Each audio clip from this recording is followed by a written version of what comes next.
Bonsoir Rémi. Bonsoir Maëlle. Alors ce soir, ce sont les municipales qui sont au cœur de votre chronique et vous avez analysé les stratégies sur les réseaux sociaux de plusieurs candidats et candidates à la mairie de Nantes. Sur 8 candidats, j'ai analysé la stratégie de 4 candidates. Alors 4 candidates, 4 noms, mais en réalité 4 têtes de liste parce qu'au municipal, et à Nantes en l'occurrence, eh bien, un candidat doit présenter 69 noms qui constituent une liste dont il est tête de liste. Donc 4 listes, Nantes avec vous, Nantes en confiance, Nantes ensemble et mieux vivre à Nantes. Pas forcément facile de s'y retrouver. Et en plus, donc un tiraillement entre est-ce qu'on communique sur le nom de la liste ou sur le nom de la candidate.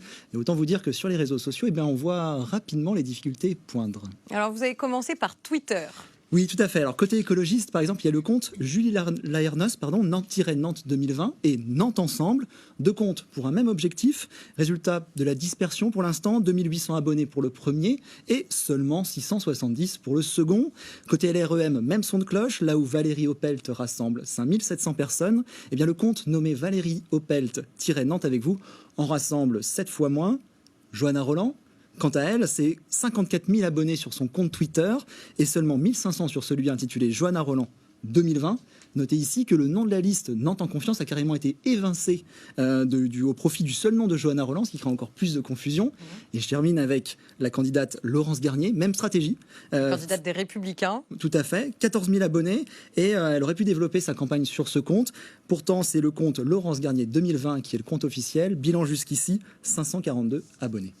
Oui, donc finalement, on se rend compte qu'elle dédouble un petit peu partout sur Twitter et sur Facebook, ça donne quoi? C'est pareil. Sur Facebook, 4 listes, pour les 4 listes et les candidates, c'est la même confusion. On le comprend, hein, l'idée c'est de proposer 2 comptes, d'en utiliser un pour la personnalité politique, l'autre pour la liste. Mais dans cette communication, la cohabitation est difficilement applicable. Quid des efforts qu'il va falloir faire pour mettre en œuvre, pour développer une audience sur 1 mois et demi? Et puis aussi, qu'est-ce qu'on va faire de cette audience après?